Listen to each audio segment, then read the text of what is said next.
ਸਤਿਕਾਰਯੋਗ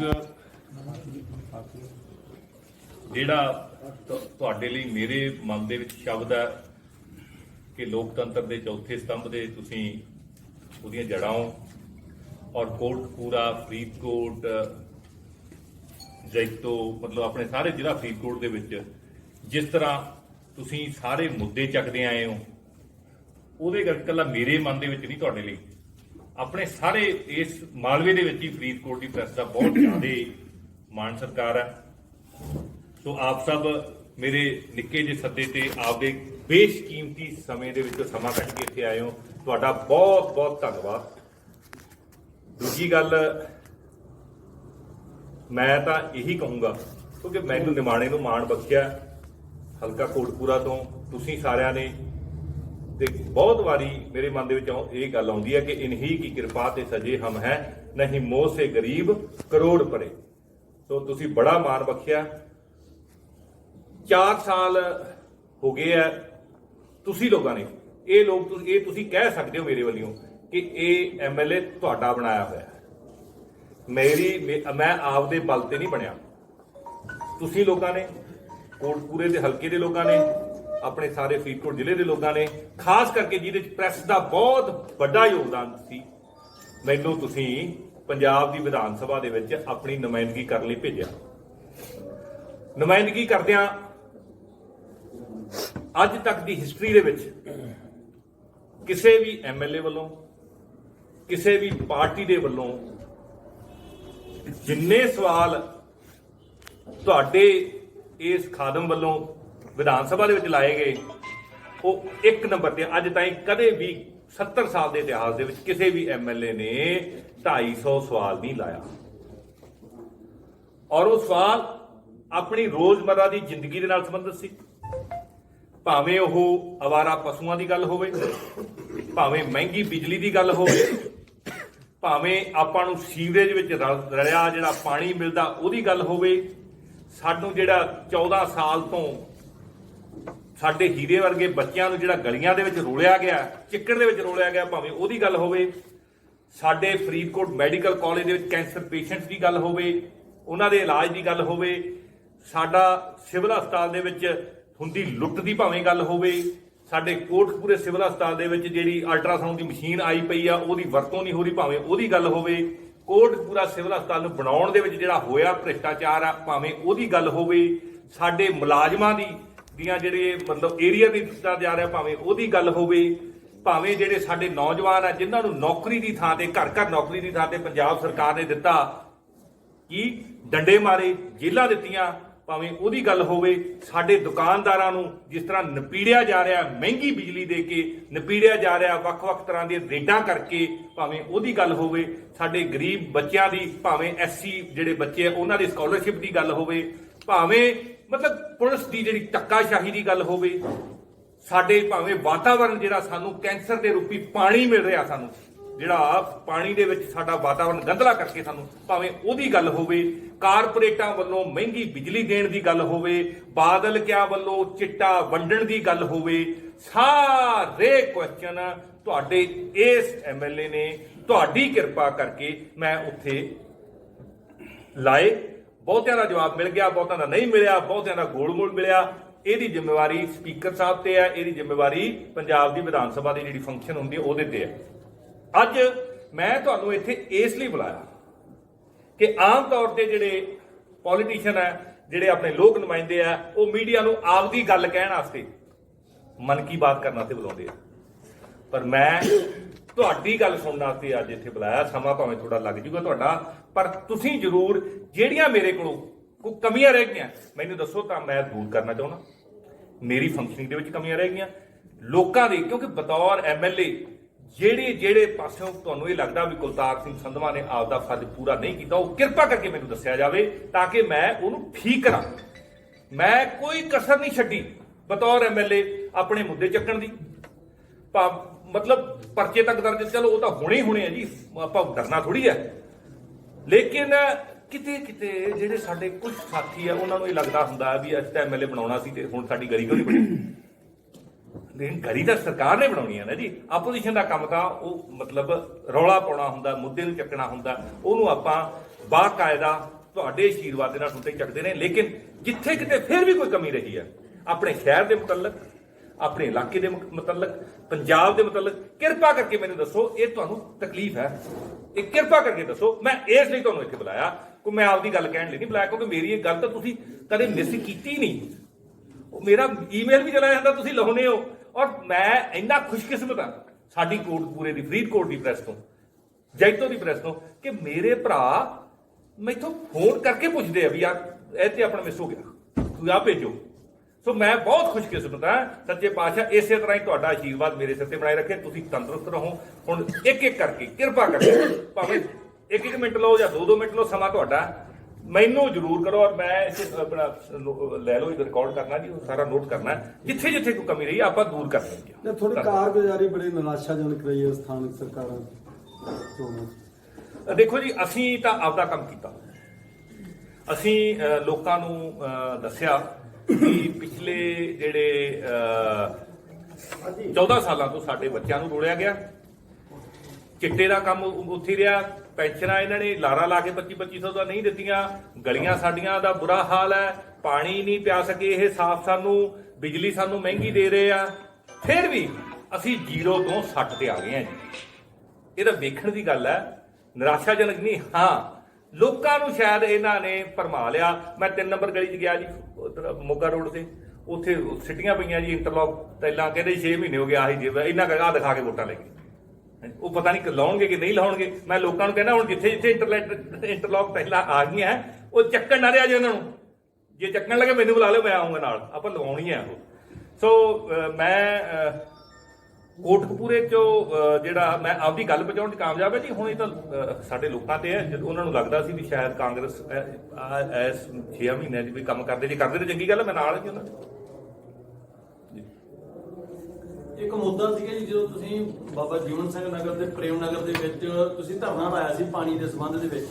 ਹਾਂਜੀ, ਤੁਸੀਂ ਕਿਹਾ ਸੀ ਉਹ ਗਲੀਆਂ ਵੀ 2 ਜਾਂ 3 ਮਹੀਨਿਆਂ ਦੇ ਵਿੱਚ ਉਹ ਅਸੀਂ ਮੁੱਦਾ ਚੱਕਾਂਗੇ, ਬਣਾਵਾਂਗੇ। ਉਹ ਕੰਮ ਉੱਥੇ ਹੀ ਖੜਾ ਹੈ ਜੀ। ਪਾਣੀ ਵੀ ਛੱਪੜ ਤੋਂ ਆਉਂਦੇ ਜੀ, ਉੱਥੇ ਟਰਾਲੀਆਂ ਵੀ ਗੰਦ ਦੀਆਂ ਲਾਈਆਂ ਜਾਂਦੀਆਂ ਜੀ। ਦੇਖੋ ਜੀ, ਆਪੋਜੀਸ਼ਨ ਦਾ ਜਿਹੜਾ MLA ਹੁੰਦਾ ਆ, ਉਹਦਾ ਕੰਮ ਹੁੰਦਾ ਮੁੱਦੇ ਸਰਕਾਰ ਦੇ ਸਾਹਮਣੇ ਲਿਆਉਣਾ। ਇਸ ਮੁੱਦੇ ਦਾ ਹੱਲ ਕਰਨਾ ਹੈ ਕਾਂਗਰਸ ਦੀ ਸਰਕਾਰ ਨੇ। ਤੁਸੀਂ ਉਦੋਂ ਵਾਅਦਾ ਕਰਕੇ ਗਏ ਸੀ, ਜਦੋਂ ਤੁਸੀਂ ਯਾਨੀ ਜੈਨ ਸਿੰਘ ਮਾਰਕੀਟ ਦੇ ਵਿੱਚ ਧਰਨਾ ਲਾਇਆ ਸੀ, ਜਦੋਂ ਤੁਸੀਂ ਗਰਮੀ ਦੇ ਵਿੱਚ ਧੁੱਪੇ ਪੈ ਰਹੇ ਜਦੋਂ 2-3 ਘੰਟੇ, ਉਦੋਂ ਮੈਨੂੰ ਆਪਣੇ ਜਿਹੜਾ ਡਿਪਟੀ ਕਮਿਸ਼ਨਰ ਸੀ ਉਹਨਾਂ ਨੇ ਵਾਅਦਾ ਕੀਤਾ ਸੀ ਮੈਂ ਕਰਾ ਦੂੰਗਾ, ਤੇ ਉਹ ਭਲਿਆ ਮਾਨਸਾ ਨੇ DC ਬਦਲਦਾ ਜੀ। ਹੁਣ ਫੇਰ ਗਰਮੀ ਆ ਗਈ, ਉੱਥੇ ਫੇਰ ਉਹੀ ਹਾਲ ਹੈ, ਗੰਦ ਆ ਉੱਥੇ, ਉਹੀ ਪਾਣੀ ਹੈ ਜੀ, ਉਹੀ ਹੁਣ ਮੱਛਰ ਦਾ ਉਹੀ ਬਿਮਾਰੀ ਦਾ ਘਰ। ਸੋ ਫਿਰ ਹੁਣ ਪੰਜਾਬ ਦੇ ਲੋਕਾਂ ਨੂੰ ਇਹ ਚਾਹੀਦਾ ਨਾ, ਗੁਰੂ ਮਿਹਰ ਕਰੇ ਕਿ ਸਰਕਾਰ ਬਦਲ ਦਈਏ।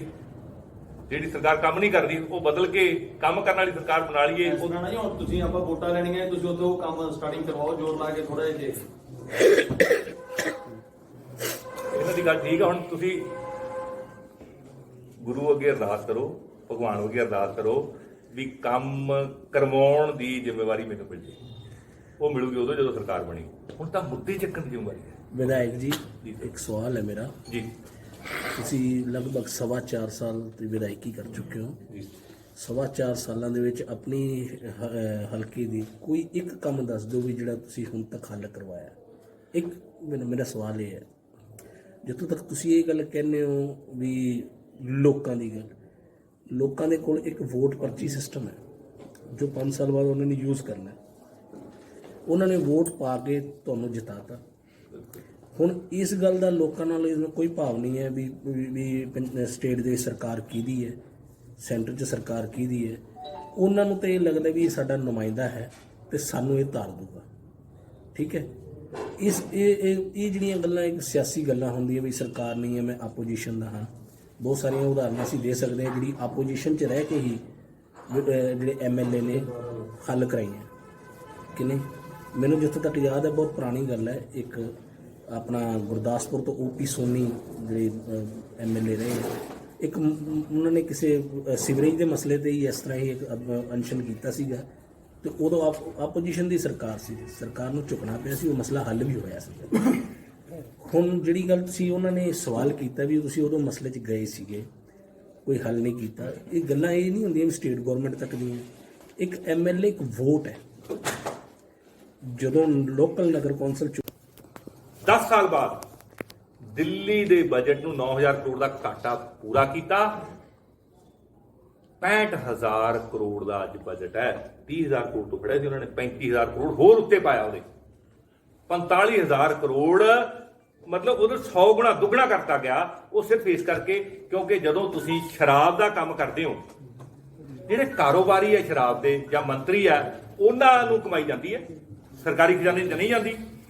ਜਦੋਂ ਤੁਸੀਂ ਜੇ ਸਿੱਧੂ ਇੱਕ ਲੈ ਕੇ ਆਇਆ ਸੀਗਾ ਤੁਹਾਡਾ ਜਿਹੜਾ ਕੇਰਲਾ ਦਾ ਮਾਡਲ, ਜਿਹੜਾ ਦਿੱਲੀ ਦੇ ਵਿੱਚ ਵੀ ਹੁੰਦਾ ਹੈ, ਦਿੱਲੀ ਦੇ ਵੀ ਸਰਕਾਰੀ ਦੁਕਾਨਾਂ ਨਾ ਜੀ ਹੈ, ਤੇ ਉਹ ਆਬਕਾਰੀ ਦਾ ਸਿਸਟਮ ਇੱਥੇ ਲਾਗੂ ਕਿਉਂ ਨਹੀਂ ਕੀਤਾ ਪੰਜਾਬ ਸਰਕਾਰ ਨੇ? ਅਸੀਂ ਰੌਲਾ ਪਾਇਆ ਵਿਧਾਨ ਸਭਾ ਦੇ ਵਿੱਚ, ਨਹੀਂ ਕੀਤਾ ਉਹਨਾਂ ਨੇ। ਫਿਰ ਕੇਬਲ ਦਾ ਕੰਮ ਹੈ ਜਿਹੜਾ ਕੈਪਟਨ ਅਮਰਿੰਦਰ ਸਿੰਘ ਨੇ ਕਿਹਾ ਸੀ ਵੀ ਮੈਂ ਇਹਨੂੰ ਠੀਕ ਕਰੂੰਗਾ, ਉਹਦੇ 'ਚ ਫਿਰ ਠੱਗੀ ਉਸੇ ਤਰ੍ਹਾਂ ਚੱਲ ਰਹੀ ਹੈ। ਤੁਸੀਂ ਰੋਡਵੇਜ਼ ਦੀ ਗੱਲ ਕਰ ਲਓ, ਤੁਸੀਂ ਰੋਡਵੇਜ਼ ਦੀ ਗੱਲ ਕਰ ਲਓ, ਪ੍ਰਾਈਵੇਟ ਬੱਸਾਂ ਤਾਂ ਵਧੀ ਜਾਂਦੀਆਂ ਜੀ, ਰੋਡਵੇਜ਼ ਘੱਟ ਹੋਈ ਜੀ, ਫਿਰ ਸਰਕਾਰੀ ਖਜ਼ਾਨਾ ਕਿਵੇਂ ਭਰੂਗਾ ਜੀ? ਇੱਕ ਬੱਸ ਜਿਹੜੀ ਇੰਡੋ ਕੈਨੇਡੀਅਨ ਬੱਸ ਹੈ, ਇਹ ਬਾਦਲ ਕੀ ਕੰਪਨੀ ਹੈ, ਇਹਨੂੰ ਅੱਜ ਤਾਈਂ ਕਦੇ ਦਾ ਚਲਾਨ ਹੋਇਆ? ਹਾਲਾਂਕਿ ਇਹ ਜਾ ਹੀ ਨਹੀਂ ਸਕਦੀ ਉੱਥੇ, ਇਹਦੀ ਤਾਂ ਹੈ ਸਟੇਜ ਕੈਰੀਅਰ ਹੈ, ਇਹ ਟਿਕਟਾਂ ਕੱਟ ਹੀ ਨਹੀਂ ਸਕਦੇ। ਇਹ ਤਾਂ ਇੱਕ ਜਗ੍ਹਾ ਤੋਂ ਦੂਜੀ ਜਗ੍ਹਾ ਤੇ ਜਾਣ ਤੇ ਇੱਕ ਪਾਰਟੀ ਨੂੰ ਲਿਜਾਣ ਵਾਲਾ ਪਰਮਿਟ ਹੈ ਇਹਨਾਂ ਕੋਲੇ। ਲੇਕਿਨ ਕੈਪਟਨ ਤੇ ਬਾਦਲ ਰਲੇ ਹੋਏ ਆ, ਉਹ ਚੱਲ ਰਿਹਾ। ਸੋ ਉਹ ਬੱਸ ਹੀ ਲੱਖਾਂ ਰੁਪਏ ਰੋਜ਼ ਕਮਾਉਂਦੀ ਹੈ। ਜੇ ਦਿੱਲੀ ਵਾਂਗੂ ਆਪਾਂ ਲੀਕੇਜ ਦੂਰ ਕਰ ਦਈਏ। ਅੱਛਾ ਤੁਸੀਂ ਇੱਕ ਗੱਲ ਦੱਸੋ, ਜਿੰਨੇ ਪ੍ਰਾਈਵੇਟ ਹਸਪਤਾਲ ਹੈ, ਮੈਂ ਕਿਸੇ ਦਾ ਵਿਰੋਧੀ ਨਹੀਂ ਹਾਂ, ਉਹਨਾਂ ਦੀ ਹਰ ਸਾਲ ਮੰਜ਼ਿਲ ਵੱਧਦੀ ਕਿ ਨਹੀਂ ਵੱਧਦੀ? ਤੇ ਮੈਡੀਕਲ ਕਾਲਜ ਦਾ ਜਿਹੜਾ ਬਣਿਆ ਉਹ ਹੀ ਢਾਈ ਜਾਂਦਾ, ਕੀ ਗੱਲ? ਕਿਉਂਕਿ ਇਮਾਨਦਾਰ ਸਰਕਾਰ ਨਹੀਂ ਹੈ। ਤੁਸੀਂ ਦਿੱਲੀ ਦੇ ਵਿੱਚ ਸਰਕਾਰੀ ਸਕੂਲ ਕਿਵੇਂ ਠੀਕ ਹੋ ਗਏ ਜੀ? ਉਹੀ ਮਾਸਟਰ ਹੈ, ਉਹੀ ਅਫਸਰ ਹੈ, ਉਹੀ ਸਟੂਡੈਂਟ ਹੈ, ਕਿਉਂਕਿ ਇਮਾਨਦਾਰ ਸਰਕਾਰ ਆ ਉੱਥੇ। ਸੋ ਭਗਵਾਨ ਮਿਹਰ ਕਰੇ, ਕਿਰਪਾ ਕਰੇ ਸੱਚੇ ਪਾਤਸ਼ਾਹ, ਈਸ਼ਵਰ ਅੱਲਾ ਗੋਡ ਜਿਹਨੂੰ ਆਪਾਂ ਜਿਸ ਨਾਮ ਉਹਨੂੰ ਮੰਨਦੇ ਆ। ਇੱਥੇ ਵੀ ਆਪਾਂ ਇਮਾਨਦਾਰ ਸਰਕਾਰ ਬਣਾਈਏ। ਖਜ਼ਾਨਾ ਮੇਰੇ ਕੋਲ ਅੱਜ ਲਿਖਾ ਕਾਗਜ਼ ਮੈਂ ਲਿਆ ਵੀ ਮੈਂ ਲਿਖ ਕੇ ਦੇਣਾ ਖਜ਼ਾਨਾ ਭਰੂਗਾ, ਔਰ ਅਸੀਂ ਇਹ ਕਦੀ ਕਹਾਂਗੇ ਵੀ ਸਾਡੇ ਕੋਲ ਖਜ਼ਾਨੇ 'ਚ ਕੁਝ ਨਹੀਂ ਹੈ, ਅਸੀਂ ਸਭ ਕੁਝ ਦੇਵਾਂਗੇ। ਸਰ ਤੁਸੀਂ ਇੱਕ ਰੇਲਵੇ ਓਵਰਬ੍ਰਿਜ ਦਾ ਇਨੋਗ੍ਰੇਸ਼ਨ ਕੀਤੀ ਸੀ ਕਿ ਬਾਈ ਬਾਈ ਹੇਰ ਤੰਗੇ ਢੰਗ ਨਾਲ, ਤੇ ਉਹ 'ਚ ਕੁਝ ਪ੍ਰਸ਼ੰਸਾ ਦੇ ਵਿਸ਼ੇ ਵੀ ਬਣੀ ਸੀ ਲੋਕਾਂ ਦੇ ਵਿੱਚ, ਪਰ ਆਮ ਜਨਤਾ ਤੋਂ ਇਹ ਵੀ ਸੁਣਨ ਨੂੰ ਮਿਲ ਰਿਹਾ ਸੀ ਸਿਰਫ ਵੀ ਪਬਲਿਕਲੀ ਸਟੰਟ ਸੀਗਾ ਵੀ ਜੋ ਤੁਸੀਂ ਜਿਸ ਢੰਗ ਨਾਲ ਉਹਨੂੰ ਰੇਲਵੇ ਓਵਰਬ੍ਰਿਜ ਨੂੰ ਤੁਸੀਂ ਚਲਾਇਆ ਹੈਗਾ। ਦੇਖੋ ਜੀ, ਜਿਸ ਪਬਲਿਸਿਟੀ ਸਟੰਟ ਦੇ ਨਾਲ ਲੋਕਾਂ ਨੂੰ ਫਾਇਦਾ ਹੁੰਦਾ, ਮੈਂ ਤਾਂ ਕਹਿੰਦਾ ਮੈਂ ਰੋਜ਼ ਕਰਾਂ। ਪੋਲੀਟੀਸ਼ੀਅਨਾਂ ਨੂੰ ਇਹ ਕੁਝ ਤਾਂ ਕਰਨਾ ਚਾਹੀਦਾ। ਔਰ ਉਹ ਮੇਰੇ ਮਨ ਦੇ ਵਿੱਚ ਕਿਉਂ ਆਇਆ ਸੀ ਮੈਂ ਤੁਹਾਨੂੰ ਦੱਸ ਦੇਣਾ, ਥੋੜਾ ਸਮਾਂ ਲੱਗੂਗਾ।